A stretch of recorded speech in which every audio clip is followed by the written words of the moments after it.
I'm going to assume you know what attenuation is, so there is no explanation. I'm hopping straight into this. If DE doesn't want to nerf attenuated minions like Dedicants and Baobaos, what they can do is give them a better reason to exist in their current state. As they are only a problem on the Steel Path and Temporal Archimedias, what about additional rewards when fighting them in these modes? If you're fighting a Dedicant or a Baobao on the Steel Path, why not give them a small chance to drop either Steel Essence or a Halvania Arcane? As clarification, I don't want both in their loot pool, just give them one or the other.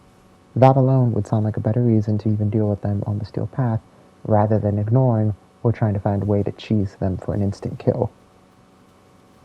And now for, and I'll admit, a more risky part. If a player is specifically participating in the Elite Temporal Archimedia with all requirements met, like they normally should be anyways, they would be eligible for a small chance to receive one Peely chip whenever a Dedicant or a Baobao is eliminated, even when repeating an Archimedia, as this will also give it a small bit of replayability outside of just waiting for a whole week for it to reset. I'm specifically saying it this way so that a player doesn't get the idea to just run in with the best build and try to reap all the rewards.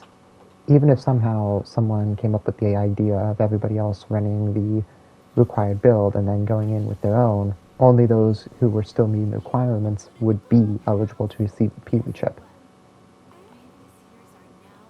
Is this another band-aid solution? Yes. And I don't know whether it'd be easier for them to add this in or rebalance attenuation completely. But something needs to change for a majority of the player base, because right now there has been always two consistent threads on the forum in this time around the video's release, and it is always two separate threads complaining about the same thing: attenuation on these two minions. If they can't be nerfed, just give them a reason to exist. Yes, they have some mods, but I'm gonna be completely honest, these mods are either niche or they're just an already bloated pool that really makes it hard to squeeze them in.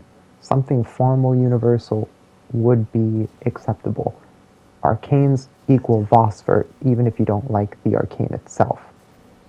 Steel Essence is Kuva, relics, whatever Teshin is selling on the week, which could be ribbons, ciphers, anything of that sort. And that would give a much better reason not only to farm Halvania specifically, but to even let these enemies slide as DE's new introduction. And I feel like if they add this in as well now for any attenuated minion, because I bet dollars to donuts that there's going to be another Dedicant-like enemy in Tau, this would definitely clip another problem in its wings. I also understand that this is just my opinion, and I am not everyone. So to any players who actually have watched this, let alone click on this, what is your opinion? Would giving them these kind of additional incentives be enough to make Baobaos and Dedicants less of a nuisance and any future Dedicant-like minions? Or is this simply not going to be enough? So while this is technically the end of the original reason I decided to make this video, I actually kind of thought up of another part I wanted to put in here while I was making it. So if the next part doesn't intrigue you, feel free to leave, but I'm going to start on another one, specifically around Dedicants and Baobaos and the lack of counterplay, to be specific.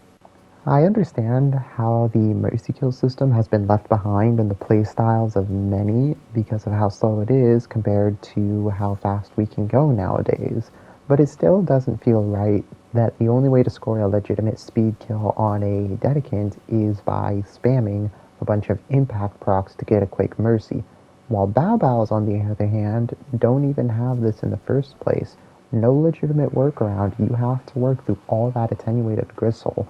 I find it strange how there is very little legitimate counterplays to even just one of these two enemies, while the other one you just have to slog it out like it's the 60-eye boss, unless you're resorting to cheese kill methods like the Angstrom or the Tenant Plinks. Something here does need to change. Because as it stands right now, I am never entering Halvania without either of these two weapons just so I can ignore these two enemies as they provide very little ways to even interact with them in the first place.